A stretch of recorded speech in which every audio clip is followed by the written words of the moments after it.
So what's been on your mind this week, Justin? Well, at the forefront is lack of hot water. Yeah. Due to a water heater.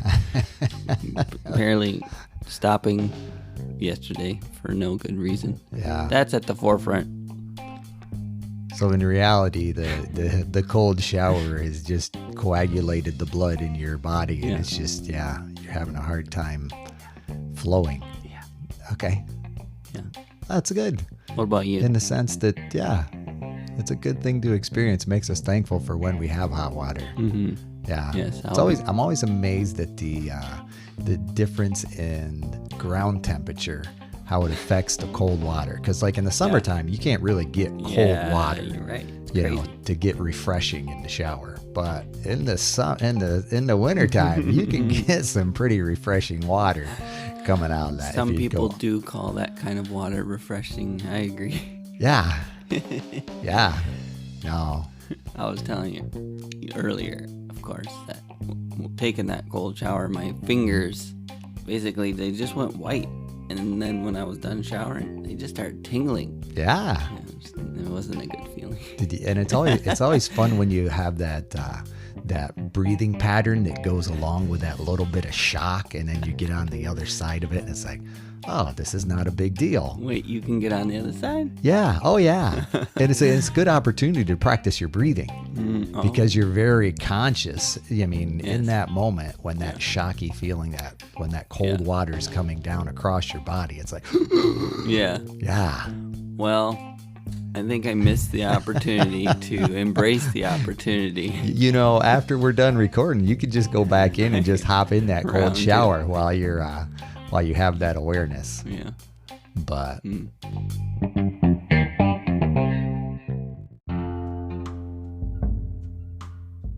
welcome to How I See It with me, Mark Pratt, and Justin Sternberg. This is a podcast that works to counter cultural polarization through thoughtful conversations.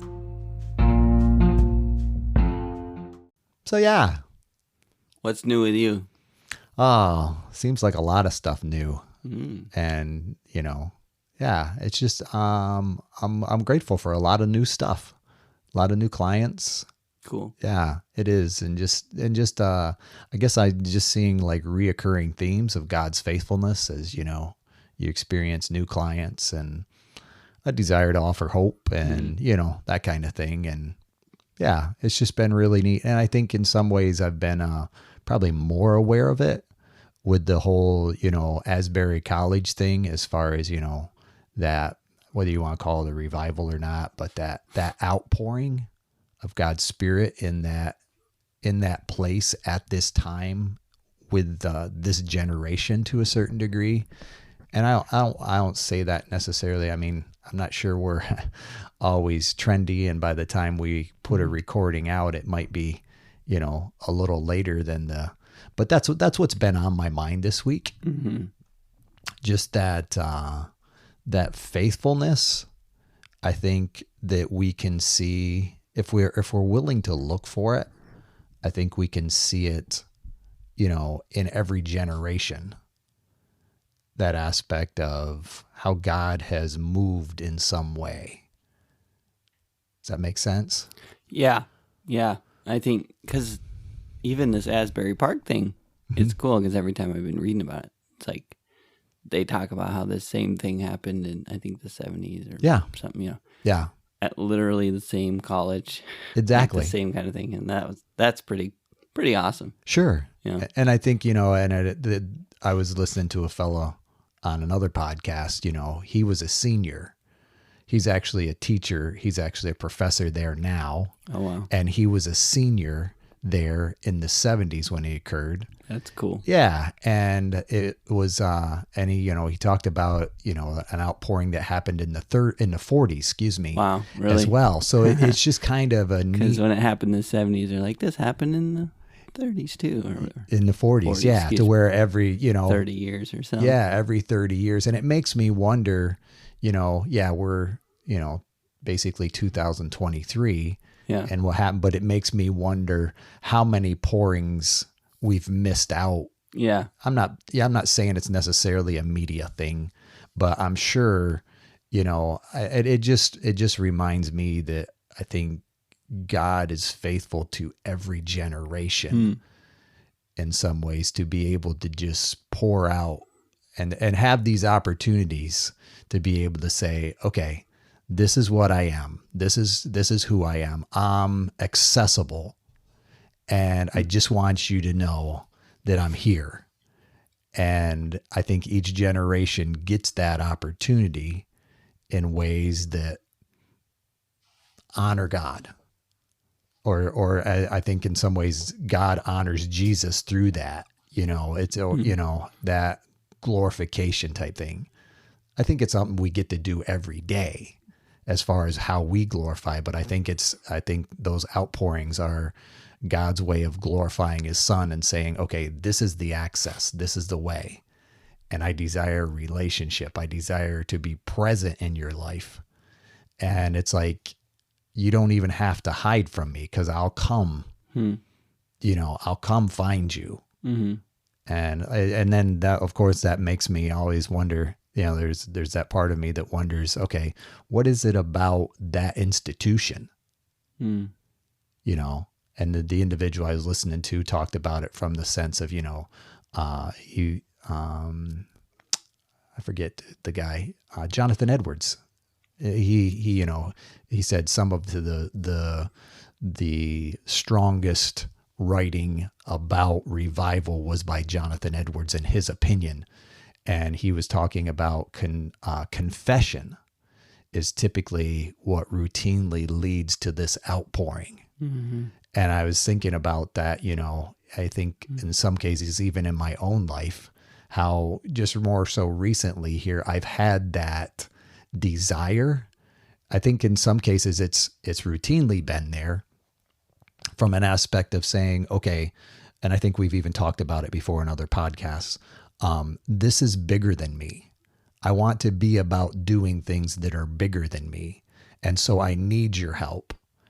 And I think that is an acknowledgement of who we are in comparison to who God is and his ability to move on our behalf. But I see that as a little different than confession, because I think confession is that ability to recognize those ways that I have tried to do things in my own strength. Mm-hmm. And for me, more so recently here, I've been wrestling with my striving versus my dependence. Mm-hmm. And, that's been something that I've been trying to, be more conscious about, because like you say, in our culture, people may value that independent ability to do things.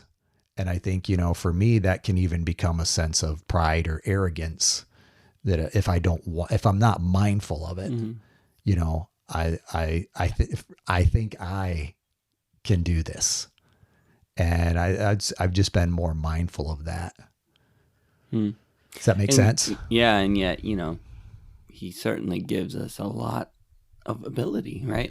Sure. So it's almost natural for us to go, I can do this because, through his grace and strength, he's allowed us to do a lot of other things prior to. And so it's, sure, of course, I can take this one on too. And in some senses, that's okay, right? Sure. Because it's part of the confidence that, we've gained through, again, his grace, which we probably aren't giving credit for fully always. Yeah. But it is I would say the natural outpouring of continual dependence on him is perceived abilities to do a lot of things. Yeah. And I think you're right. I think, there is that talent dynamic that we see in scripture, because I think he does give us talents, whether they're actual, abilities or, just resources that we have at our disposal. And yet I think, I recognize that God wants us to use them for a reason.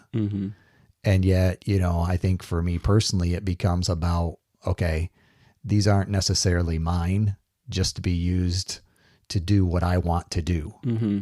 There's a purpose in it. Yeah. And sometimes I'm not always mindful of, reflecting about that and saying, okay, God, what do you want me to do with these versus what I'm striving to do with these? Mm-hmm. And I think that's where it's been just a little more, I've become a little more aware recently.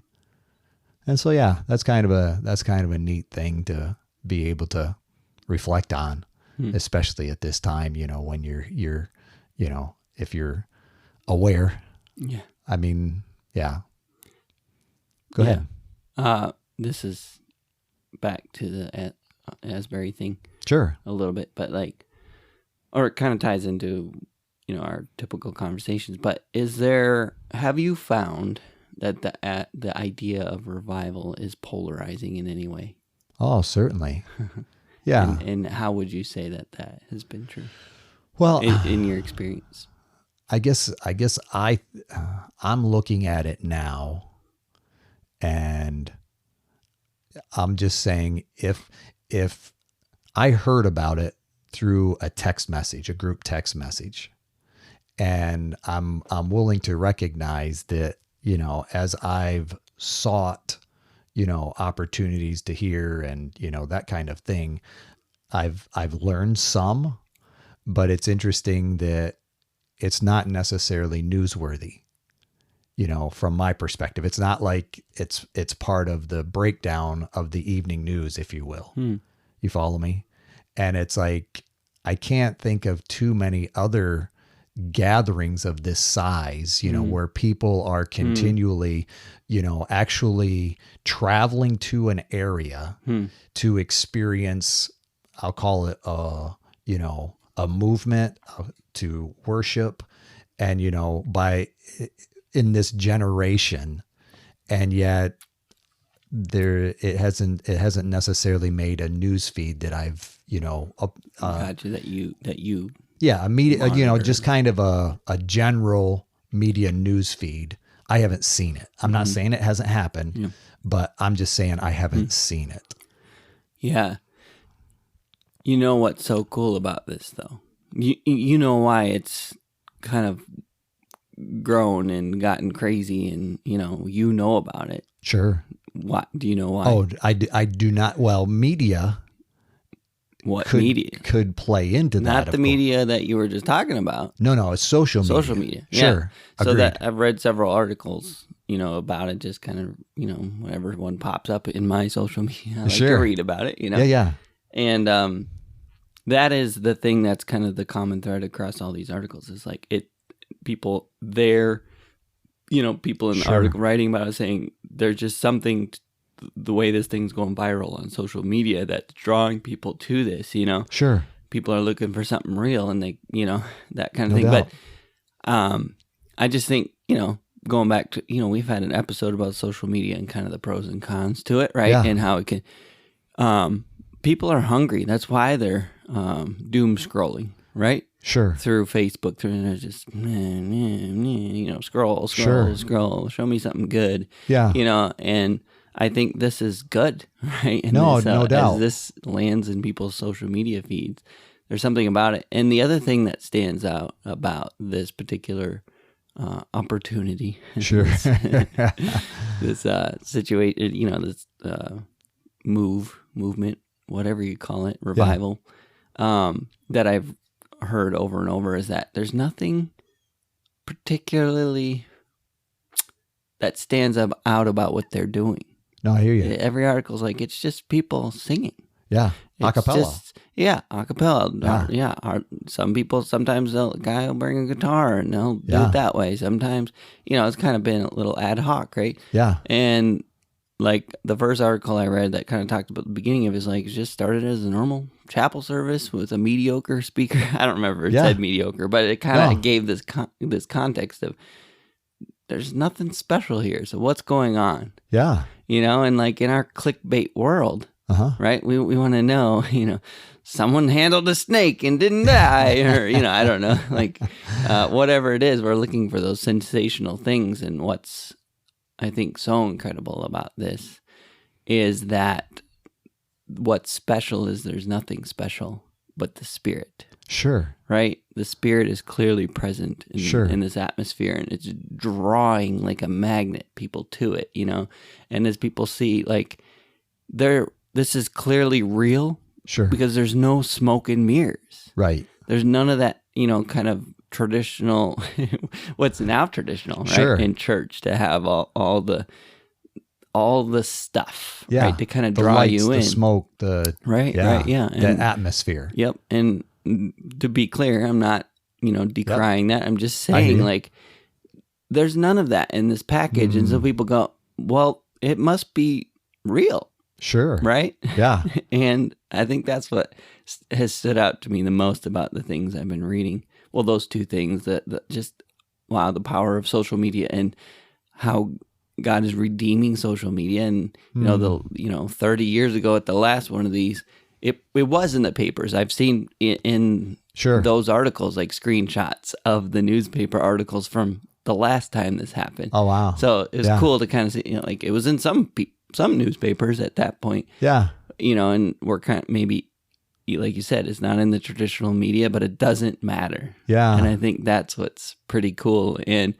I would even guess that it's probably hit some social or some traditional media outlets at this point, just to be part of the, what's that word?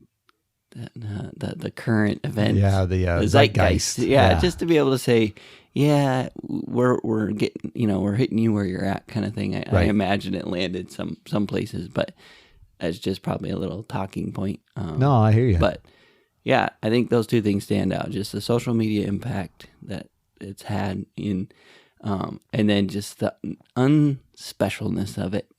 Well, and it's interesting you say it that way. I think about it being special. Yeah. In the sense, don't hear me wrong. No. Yeah. In the sense to the Gen Z generation. Yes. I think because, yeah, there that has its own polarization, depending on who you talk to. It's like, if you're just kind of talking with someone who's observing, a young individual, that doom scrolling, on their phone, seeming disconnected, that seemingly disconnected from a,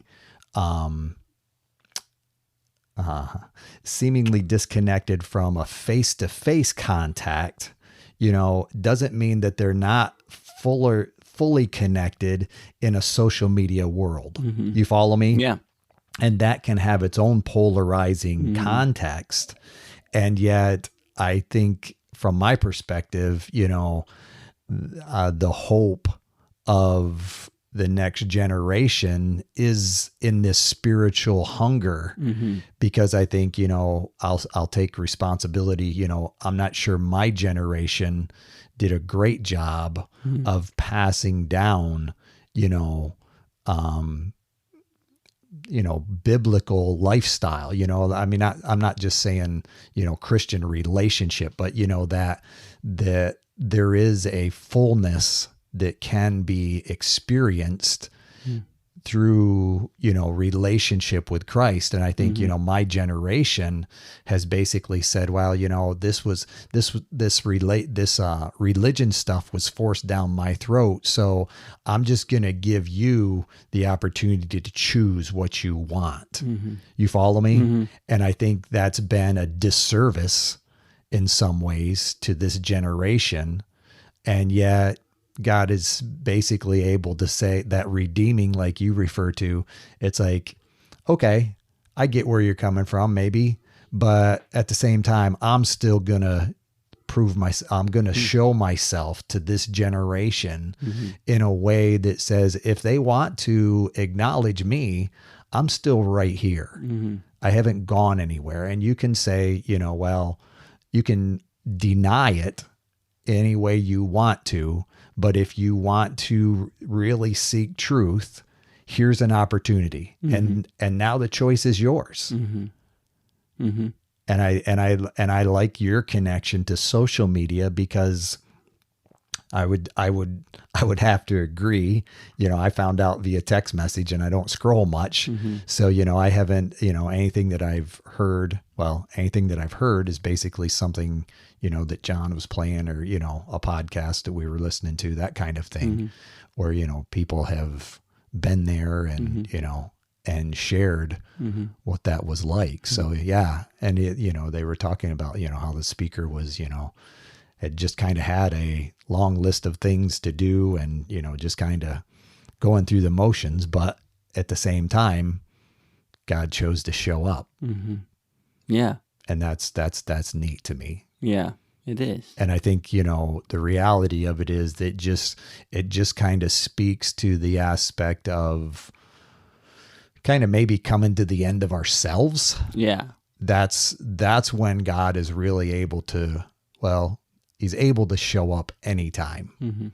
But I think that's when he desires to show up in some ways, especially in our lives, is to the point where we're willing to say, okay, God, I need you. And I recognize I got stuff in my life, and I'm willing to talk with you about it. And it's at that point, God basically shows up. And I think that's a neat opportunity. I think it's, being modeled in what we're experiencing at Asbury. So that's kind of a... Yeah. And yeah, even in most of the, I would say, revival moments in my own life have kind of come at the same kind of thing where, I was, like you said, coming at to the end of myself, but also they weren't triggered by any of the things you would think, right? Sure. Such as environment or whatever. It's like there's been moments where he showed up, and what made it so impactful in my life was the fact that there wasn't a catalyst for it. Sure. Right? Go back to that word, catalyst. Yes. There wasn't something that accelerated it in my, in my life, except maybe that dependence, I guess, or maybe at the end of myself, like you said. But I think in a lot of those moments, those sweet moments where it's like he's present, and I've never felt him more present, was part of what stood out. What made it so special was the fact that there was no reason for it. There was no smoke and mirrors to produce this. There was no magical chant to create it. He just showed up. Yeah. And I think that's what's cool about this Asbury thing is, you know what? It's not about what we do. It's not about our special potions. It's not a conjuring. Right, a conjuring. Thank you. That's the word. Yes, it's not a conjuring. He just sometimes will show up, and you want to be there when he does. Sure. And what's cool about it is people are seeing it through social media, through whatever, and saying, I want to go see this. 'Cause if he's going to be there, I want to see. And people are traveling across the world, just to see what this looks like. Yeah. And the thing I like about that too is it's still happening. It's not like, when I think of scripture, I think, the paralytic that Jesus healed, because he couldn't get into the pool in time. There was just this one small segment of time when the water might have stirred, and the first one in got to, experience healing. But, I think that's part of the reason Jesus is here, is that healing is available all the time in from a spiritual sense. We don't always get the physical healing, but the spiritual healing is always available. And I like the fact that, what they're experiencing there and what we're hearing about here is, has been going on for days. And if you desire to be a part of that, and I think, correct me if I'm wrong, but I think in the 70s it went on, they closed classes down for, I want to say, at least a week. Yeah. That sounds very familiar. And so that's just, it's not like it's just a momentary. Yeah. It's kind of like the gates open for a little bit, and come check it out. Yeah. While the gates are still open. Exactly. Yeah. Oh, what's cool. I mean, you kind of touched on this earlier. He doesn't need this event, right, to reach us. No. But this is a particular kind of grace where he is allowing, it to be very visible. Yeah. But he does the same gate opening Yeah. for that period of time where you can see his glory, right? Sure.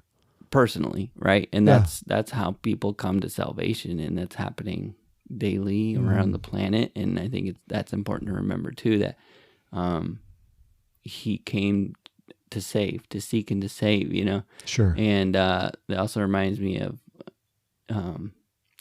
that verse about he's not slow concerning his promise about coming back, but he wants to give, this is Justin's version, maximum opportunity Sure. to come to him, you know, before his return, you know? Yeah.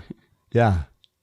So I'm thinking about that with you as you were kind of, recognizing those moments when, you experience that fullness of God and the non-conjuring. What do those moments have in, what makes those moments for you?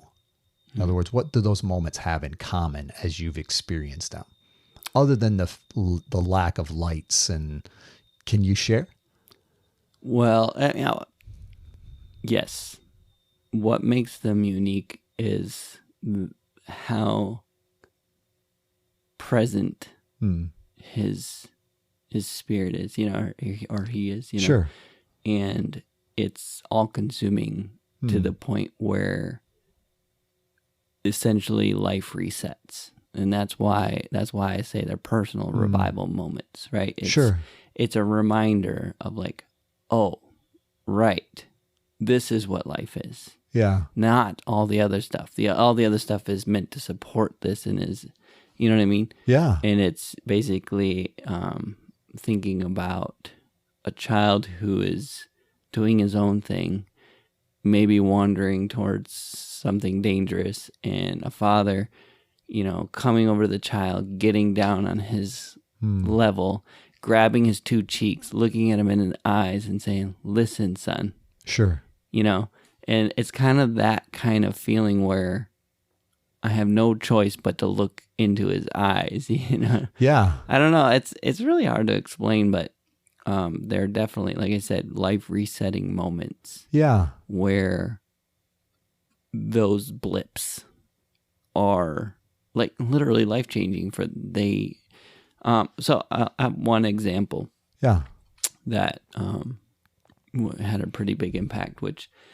So this is probably 8 to 10 years ago. I had a friend, acquaintance kind of person that I respected in my work community, who basically came out as an atheist. He basically kind of wrote his testimony, right, on a blog post about how he became an atheist. Okay. And he described an upbringing of church and different things. And that thing shook me a way, in a weird way. To where a lot of the questions he asked, I'm like, yeah, what about that, God? Why? And just a lot of those things, natural doubts that we have. And so I kind of had this, I was struggling with God about why, I expect you to do these things, so why don't you? You should meet some of our expectations. Why not? Sure. And looking back, it reminds me of Jesus talking to the Pharisees, saying, you had Moses in front of you, you had these miracles in front of you, and you still, now you have the light of the world, and you're blind to it. It reminds me of that. But anyway, back to the story. And I was just struggling with doubt, Sure. more than I ever have about salvation, about God, about everything. And yet I still was clinging, it wasn't like I was giving up. It's just like I was frustrated. And it was like that for a couple of weeks. And just wrestling. And then there was a moment of surrender. And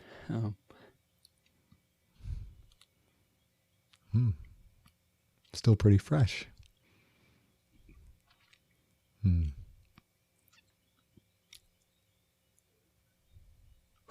Yeah. Like I said, life-changing, right? Where I just said, I give up. Like, I don't need these answers. I need you, you know, with or without them, Sure. you know, and that was not the moment. Yeah. Like, he let me live in that kind of give up, surrender, I would say, for a few days. And so it was like I was expecting him to show up, prove yourself. Sure. And a couple of weeks didn't happen. I felt drier than ever, you know? Yeah. And then finally said, you know what? You know, giving up. Like, I'm not about this. I'm not going to force you to do something, but I need you. And it doesn't matter if you're going to like show up in front of my face or not. Like, I need you, and I need the hope that comes with you, you know? Sure. And again, it wasn't right away, whatever, but there was a few days later, I don't remember how long, where I was just sitting at my kitchen table in the morning, and I don't remember what I was doing. I can't even remember if I was reading my Bible or not. You know, like it was just like a peaceful morning, and he just showed up.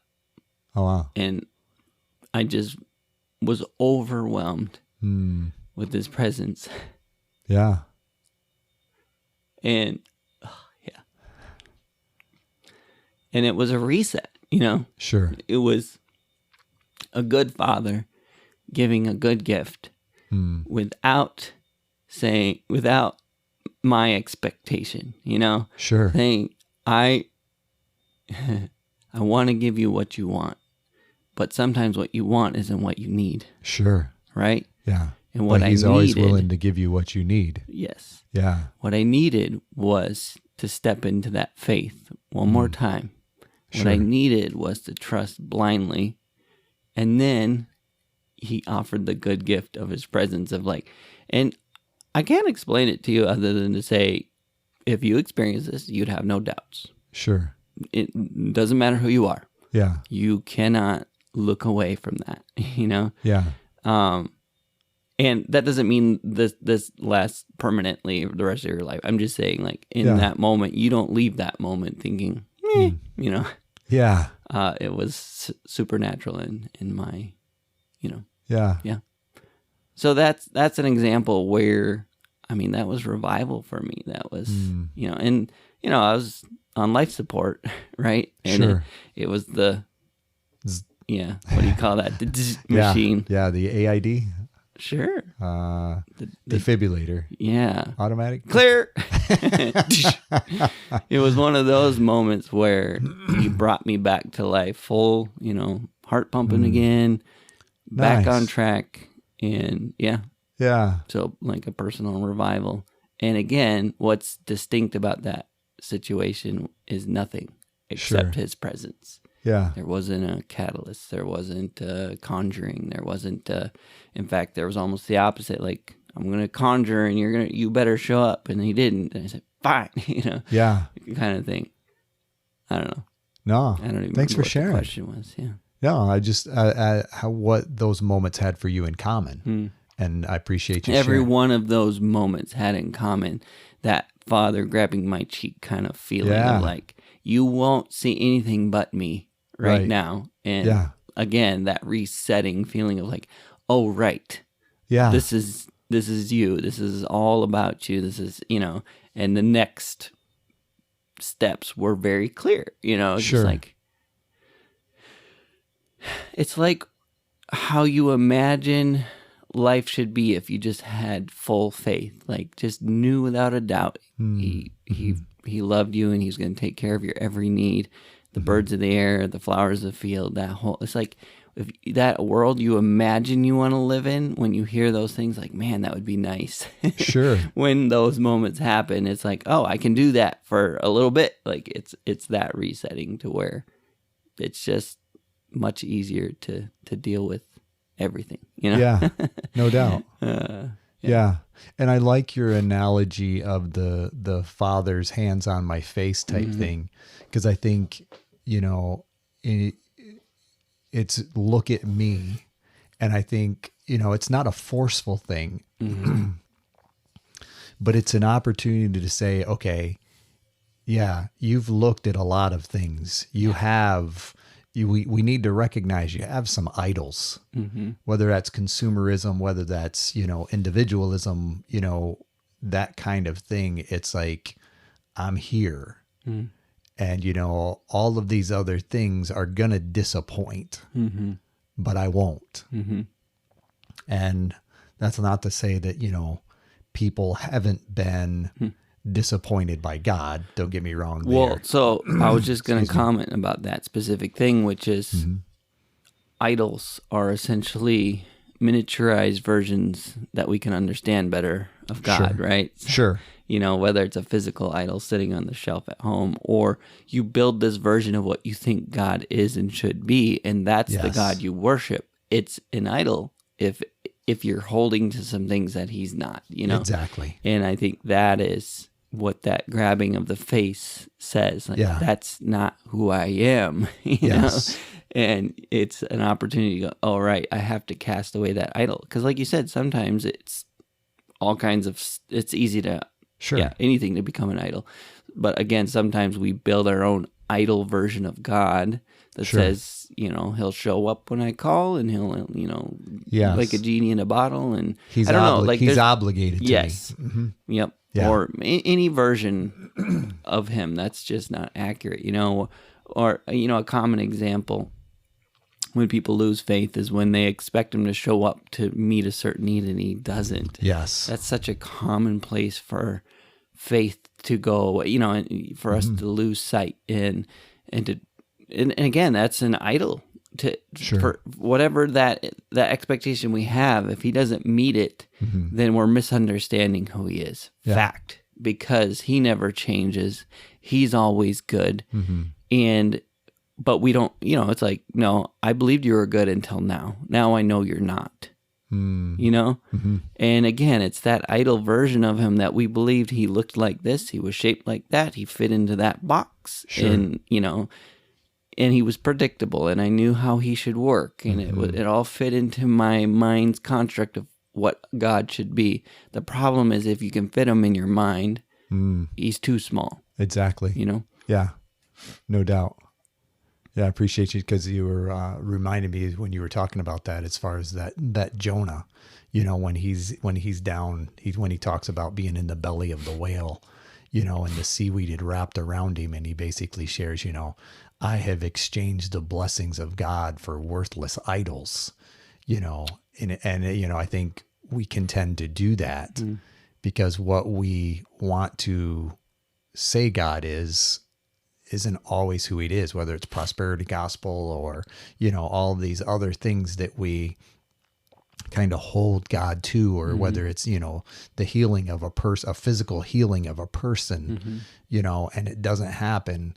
I agree with you 100% on that. From, that's when the disappointment sets in, and it's like, okay, God isn't good anymore. And yet we have those moments when we come to the end of ourselves and we recognize, okay, I wasn't necessarily seeing God accurately, and he's willing to say, okay, now I can show you, a little bit of who I am. I'll give you a glimpse of who I am. Yeah.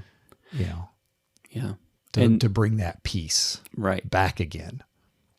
Yeah. And hope and joy. Sure. And purpose. Contentment. Essentially, if God gives you a glimpse of himself, it resets all of those things, and all the things you read in the Bible. Yeah. It's like they all come back into view. Sure. And that's just how big he is, Yeah. And I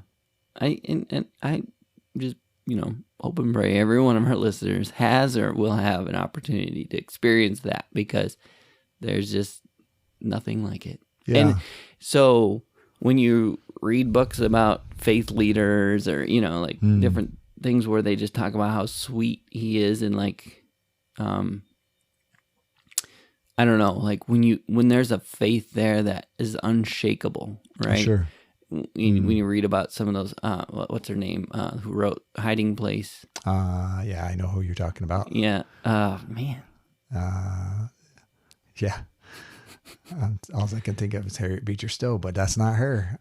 It's the lady who's not Harriet Beecher Stowe. She wrote the Book of Hiding Place. Man, I can't. Well, it'll pop in her brain a little bit. Just you wait. But anyway, she had, she was in prison camps in Nazi Germany and all this stuff. It'll come. Don't worry. I know. You just gotta let it go. I'm thinking Bonhoeffer now, and I know it's not, but it's still a German. It's also not Fanny Crosby, which also came into my mind. Let's just say all the names that are not correct. I gotta get them out, then that way the right one can come to float to the surface. But yes, go ahead. Yeah, but her inner sister, who she kind of held up as like the example. It's just really cool reading that book.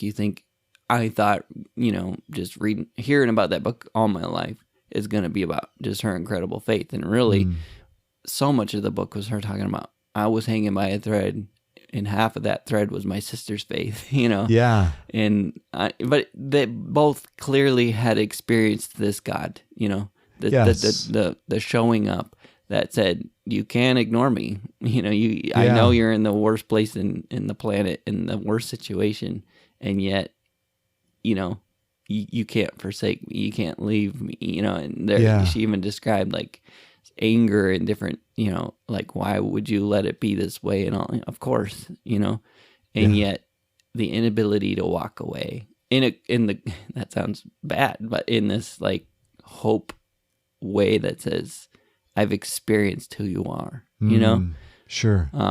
Anyway, so I was just trying to say, like, these moments are, I feel like, what turns someone from a casual believer to someone who, I don't know, it's transforming. Exactly. Yeah. I think as you described, when you think about, faith leaders like that, I believe, I would say most, if not all, have come through that storm type dynamic that Jonah, no one else to depend on. Yeah.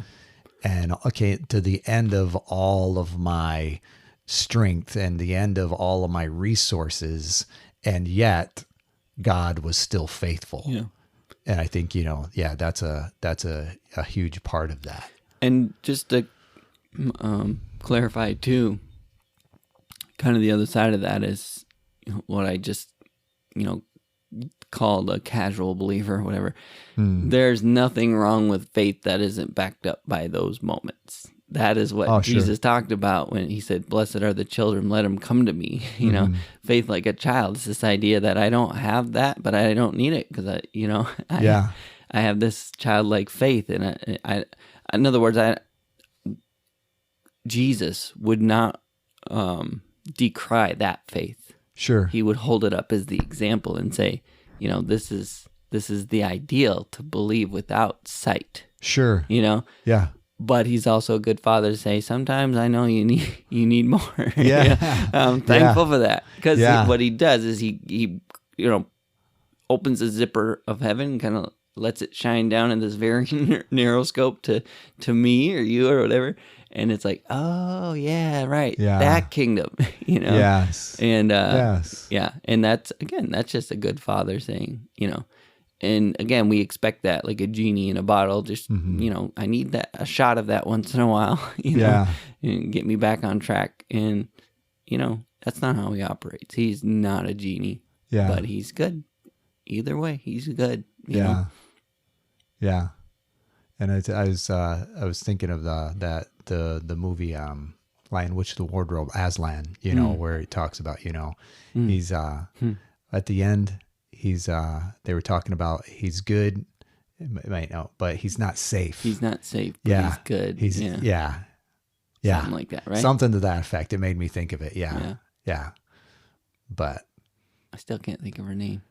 That's okay. You can probably, there you go. I was surprised you didn't Google it sooner. I mean, I really thought it would just pop in. Yeah, I believe you. And I actually was able to shift away from it long enough to be able to allow it. But hiding place by, fill in the blank. And I know this is the reality. I know there are so many in our audience, listen, it's like, are you kidding me? Right. You guys couldn't think of her name? I mean, come on, they're screaming it practically. They're trying to slap us through the speakers. Come on. All right, what's the number that comes after 9? 10. Uh-huh. Corey Ten Boom. Yeah. There you go. I like to say. Yeah. Yeah. Yeah, because I guess Corey I don't think of, but yeah. And then the other, Ten Boon, like say, it's not common. Yeah. Which means we should remember it. And that's where that's the connection with Bonhoeffer, though. It was like a Ten Boon, it's Ten like Boon Bonhoeffer. Exactly. That's good. But but thanks for sharing along that line, Justin. Appreciate that opportunity to get a greater glimpse of Justin in that process of the good father and that visual. I hope that's not all you see. Well, no, I'm just saying that visual of, the fact that God desires to, kind of hold all of our faces in his hand and say, okay, I realize, you've looked to a lot of other things to try and fill, to try and avoid, to try and, but hang on, just look at me. Despite all of the other things that we can be distracted by, but. Yeah. And you started this conversation. Earlier you mentioned kind of the prerequisite, right? Do you remember what you were saying about the position we needed to be in? Sure. Like confession and just kind of that aspect of recognizing that I am. Yeah. I think the word I would use there is surrender. Oh, sure. Right? Because confession is a catalyst for surrender. I hear you. I'm going to use that word right now. It accelerates our surrender, right? So I hear it's you. definitely a catalyst for surrender. And surrender is, I think, a key. Oh, sure.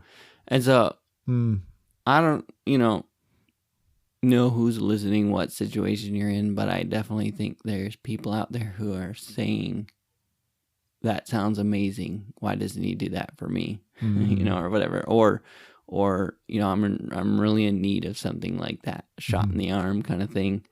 And I would say start with confession. Sure. Start with a place of surrender. Yeah. Yeah. And wrestle with him. Yeah. Like Jacob, No doubt. all night if you have to, 2 weeks if you have to. Yeah. Saying, I want something from you and I'm going to wrestle till I get it, Yeah. And then still surrender. Neither of those things kind of go hand in hand, and yet they do. Right. Because when you wrestle with God, you will surrender. Understood. There's no winning, right? There's no winning until you give up. Yeah. Yeah, and surrender. Yeah. But there's something in the contending as well, Oh, no doubt. No doubt. Yeah. Yeah. Yeah. So embrace this opportunity for revival because it's a real thing. Yes, indeed. We're seeing it. Some people say it's not, some people whatever, and I would just say revival is always possible in any moment, and you just want to be there when he shows up. Yeah. Yeah. Thanks for sharing, Justin. Yeah, thanks for bringing this up, Mark. Not a problem. Good topic. Yes, indeed. That's how we see it.